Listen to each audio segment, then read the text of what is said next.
কেউ চাইত না আমার ছায়া অন্য কারো উপর পড়ুক। পাড়া প্রতিবেশীরা যখন কোনো শুভ কাজ করত তখন আমাকে সেখানে ডাকা হতো না। লোকজন বলতো, ও তো বন্ধা, এর ছায়া শুভ কাজের জন্য অশুভ। আমার দেবরানীর সন্তানদের আমি ছুঁতেও পারতাম না। ও সবসময় নিজের সন্তানদের আমার থেকে দূরে রাখত। সে আমার থেকে বয়সে ছোট হলেও সুযোগ পেলেই আমাকে কথা শোনাতে শুরু করত। এভাবে শ্বশুরবাড়ির পরিবেশ দিনে দিনে আমার জন্য আরও অসহনীয় হয়ে উঠল। আমার দেবরানীর 2 সন্তান হওয়ার পরও তার আচরণে কোনো পরিবর্তন এলো না। একদিন পরিবারের তিরস্কার শুনে আমি খুব কাঁদছিলাম। আমার শাশুড়ি রেগে গিয়ে বলেছিলেন, তোমাদের বিয়ের 8 বছর হয়ে গেছে, আর তোমার স্বামী রাজেশের জন্য নতুন মেয়ে খুঁজছি। শিগগিরই তার বিয়ে দিয়ে দেব, আর এই বন্ধাকে বাড়ি থেকে তাড়িয়ে দেব। এরপর সুমনা নামে একটি মেয়ের সঙ্গে রাজেশের বিয়ে ঠিক করে দেওয়া হয়। তখন আমার মনে পড়ল চাচির কথা, বাড়ি ফিরে যেও না, চাচি আমার সব ভাইবোনের বিয়ে করিয়ে দিয়েছিলেন। আমি মাঝে মাঝে চাচির সঙ্গে ফোনে কথা বলতাম। চাচি আমায় অনেকবার ডাক্তার দেখাতে বলেছিলেন। আমরা ডাক্তারের কাছে গিয়েছিলাম, টেস্টও করিয়েছিলাম, কিন্তু আমার স্বামী রিপোর্ট আমাকে কখনো দেখাননি। কখনো কখনো মনে হতো সমস্যা আমার মধ্যে নাকি আমার স্বামীর মধ্যে। একদিন রাজেশ তার মাকে সাফ জানিয়ে দিল, মা, আমি সুমনাকে বিয়ে করব না। আমি আমার স্ত্রীকে ভালোবাসি এবং তার সঙ্গেই থাকব। এই বাড়ি ছেড়ে আমি চলে যাচ্ছি। রাজেশের এই সিদ্ধান্তে পুরো পরিবার হতবাক হয়ে যায়। আমার স্বামী তখন আমায় বলল, আমি শেষ নিঃশ্বাস পর্যন্ত তোমার পাশে থাকব। তুমি সব জিনিস গুছিয়ে নাও। আমরা সব কিছু গুছিয়ে নিয়ে একটি ভাড়া বাড়িতে উঠে যাই। সেই বাড়ির মালিক ছিলেন 36 বছরের এক ব্যক্তি, যার নাম ছিল মহেন্দ্র। আমরা সেখানে ওঠার পর থেকে তিনি আমায় আলাদা চোখে দেখতে শুরু করলেন। আমাকে তিনি মাথা থেকে পা পর্যন্ত নজরে রাখতেন। আমার স্বামী রাজেশও খেয়াল করেছিলেন যে বাড়ির মালিক মহেন্দ্রের আচরণ একটু অস্বাভাবিক। তবে মহেন্দ্র আমাদের নতুন বাড়িতে উঠতে সাহায্য করেছিলেন। কিন্তু সময়ের সঙ্গে সঙ্গে আমি বুঝতে পারছিলাম তিনি আমার দিকে আলাদা নজর দিচ্ছেন। যখন রাজেশ বাড়িতে থাকতেন না, তখন মহেন্দ্র জানালা দিয়ে আমাকে দেখার চেষ্টা করতেন। এতে আমি ভীষণ অস্বস্তি বোধ করতাম, আর আমার মনে ভয় কাজ করত মহেন্দ্র আমাদের সঙ্গে বন্ধুত্ব গড়ে তোলে। সে রাজেশকে জানায় আমি এই বাড়িতে একা থাকি। আমার স্ত্রী মারা গিয়েছে। আপনাদের বাড়ি ভাড়া দিতে হবে না, বরং আপনাদের আমি প্রতি মাসে 2000 টাকা দেব। শুধু আমার জন্য রান্না করে খাবার দিলেই হবে, কারণ আমি রান্না করতে পারি না, আর বাইরের খাবার খেয়ে আমার শরীর খারাপ হয়ে যায়। রাজেশ এতে রাজি হয়ে যায়, কারণ এতে আমাদের আর ভাড়া দিতে হতো না, উল্টো কিছু টাকা পাওয়া যেত। মহেন্দ্র প্রতিদিন 3 বার আমাদের ঘরে খাবারের জন্য আসতে শুরু করল। একদিন রাতের বেলা মহেন্দ্র একটি ড্রিঙ্কসের বোতল নিয়ে আমাদের বাড়িতে এলো। সে রাজেশকে বলল, চলো আজ পার্টি করি। রাজেশ আমাকে ডাকল পার্টিতে যোগ দেওয়ার জন্য।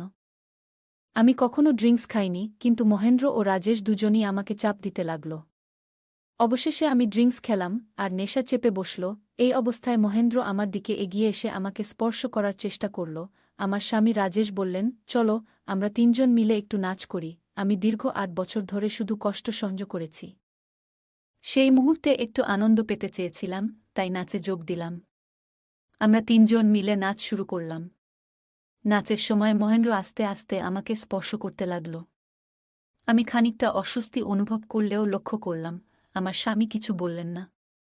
উল্টো মনে হলো তিনি এই পরিবেশ উপভোগ করছেন। সেই মুহূর্তে আমি বুঝতে পারছিলাম আমাদের সম্পর্কের এই নতুন রূপটি কেবল আমার নয়, বরং সবার জন্যই অদ্ভুত। মহেন্দ্র আমার দিকে এক অন্যরকম অনুভূতি নিয়ে এগিয়ে আসছিল, আর আমার স্বামী তার পাশে দাঁড়িয়ে যেন সেটি মেনে নিচ্ছিলেন। একদিন রাজেশ বাড়িতে ছিলেন না। মহেন্দ্র দুপুরের খাবারের সময় এসে হাজির হলেন। তিনি বললেন, ভাবিজি, আপনি সত্যিই অসাধারণ সুন্দরী। এমন একজন স্ত্রী পাওয়া ভাগ্যের ব্যাপার। রাজেশ খুবই লাকি যে আপনার মতো স্ত্রী পেয়েছেন। এটা শুনে আমার মন ভারাক্রান্ত হয়ে গেল। আমি নিরুত্তর থেকে বললাম, 8 বছর হয়ে গেল, কিন্তু আমার এখনো সন্তান হয়নি। আমার দীর্ঘদিনের কষ্টের কথা বলতেই মহেন্দ্র আমার হাত ধরে ফেলল। আমি ভীষণ ভয় পেয়ে গেলাম। এরপর সে বলল, আপনি চাইলে আমি সাহায্য করতে পারি। তার এই কথা শুনে যেন আকাশ ভেঙে আমার মাথায় পড়ল। আমি এতটাই হতবাক হয়েছিলাম যে কোনো উত্তর দিতে পারলাম না। খাবার খেয়ে মহেন্দ্র আমার দিকে অদ্ভুত ভালোবাসার দৃষ্টিতে তাকিয়ে রইল। তারপর কাজে চলে গেল। এদিকে মহেন্দ্র ধীরে ধীরে আমাদের পরিবারের একজন সদস্য হয়ে উঠেছিল। আমার স্বামী রাজেশ তাকে খুবই পছন্দ করতেন। তিনি বলতেন, মহেন্দ্র আমার জীবনে বন্ধুর মতো এসেছে। পরিবার থেকে দূরে থাকার কারণে আমি খুব একাকী অনুভব করতাম। কিন্তু মহেন্দ্র আমার সেই শূন্যতা পূরণ করেছে। আমি তাকে সব কথা শেয়ার করতে পারি। আমি মনে মনে ভাবতাম, মহেন্দ্রের এমন দৃষ্টি কি আমার স্বামী বুঝতে পারেন না? একজন পুরুষ হিসেবে তার বোঝা উচিত। তা সত্ত্বেও কেন মহেন্দ্রকে বাড়িতে আসতে দেন? এভাবে কিছুদিন কেটে গেল। মাঝে মাঝে যখন রাজেশ বাড়িতে থাকতেন না, মহেন্দ্র তখন আসত এবং রান্নাঘরে ঢুকে আমার পেছনে এসে দাঁড়াত। কখনো আমার কোমরে হাত রাখত, কখনো কাছে টেনে নিত। আমি খুব ভয় পেতাম, কিন্তু তাকে না বলতে পারতাম না। আমি কখনো আমার স্বামীকে ঠকাতে চাইনি। কিন্তু মহেন্দ্রের সাহস দিন দিন বাড়তে থাকল। একদিন সে আমাকে জড়িয়ে ধরল এবং বলল, তুমি অনেক ভালো একজন মানুষ। আমি অসহায় হয়ে পড়েছিলাম, তারপর সেই রাত এলো যা আমি কোনোদিন ভুলতে পারব না। রাজেশ কাজের জন্য বাইরে ছিলেন। রাতের বেলা দরজায় কড়া পড়ল। দরজা খুলে দেখি মহেন্দ্র দাঁড়িয়ে আছে। তার চোখে এক ধরনের অদ্ভুত জ্বলন। আমি তাকে ঘরে ঢুকতে বললাম। সেদিন আমি হালকা গোলাপি শাড়ি পরেছিলাম।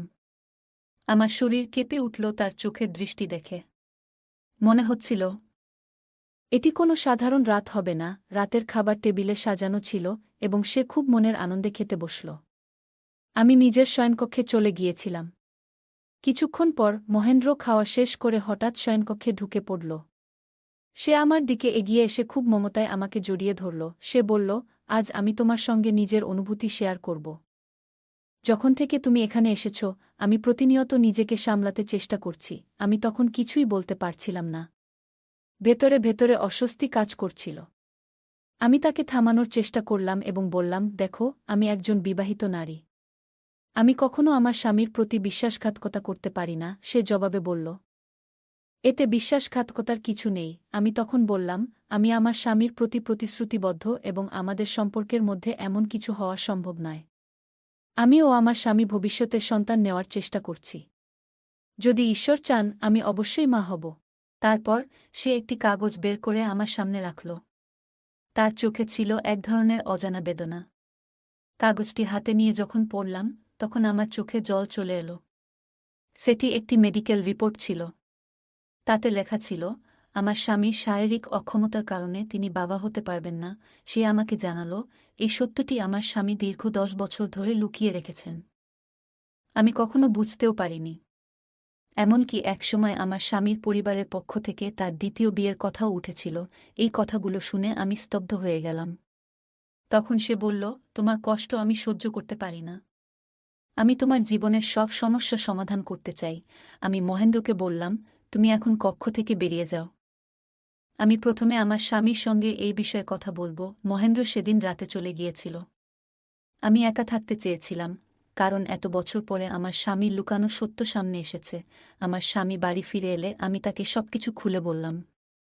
সে নত মস্তকে ক্ষমা চেয়ে বলল, আমি তোমার প্রতি অনেক ভালোবাসা রেখেছি। কিন্তু আমার এই বড় সত্যটি তোমার কাছ থেকে লুকিয়ে রেখেছিলাম। আমি ভয় পেয়েছিলাম, যদি আমার এই দুর্বলতার কারণে তুমি আমাকে ছেড়ে চলে যাও। তোমাকে ছাড়া আমি বাঁচতে পারি না। তারপর সে আরও বলল, তুমি জানো, এই সমাজ তোমাকে কত কথা শুনিয়েছে। যারা তোমাকে অপমান করেছে, যারা তোমাকে বন্ধ্যা বলে কটাক্ষ করেছে, তাদের সামনে জবাব দেওয়া দরকার। তাই আমি মহেন্দ্রকে তোমার কাছে পাঠিয়েছিলাম।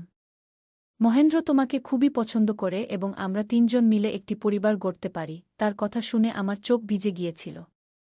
এ কথা মেনে নেওয়া আমার জন্য খুব কঠিন ছিল। কিন্তু আমার স্বামী আমাকে বোঝাতে লাগল। সে বলল, মানুষের জীবনের সম্পর্কের জন্য মানবিকতা গুরুত্বপূর্ণ। তুমি যদি চাও, মহেন্দ্রকেও তোমার জীবনের অংশ করে নিতে পারো। পুরো 1 মাস ধরে সে আমাকে বোঝানোর চেষ্টা করল।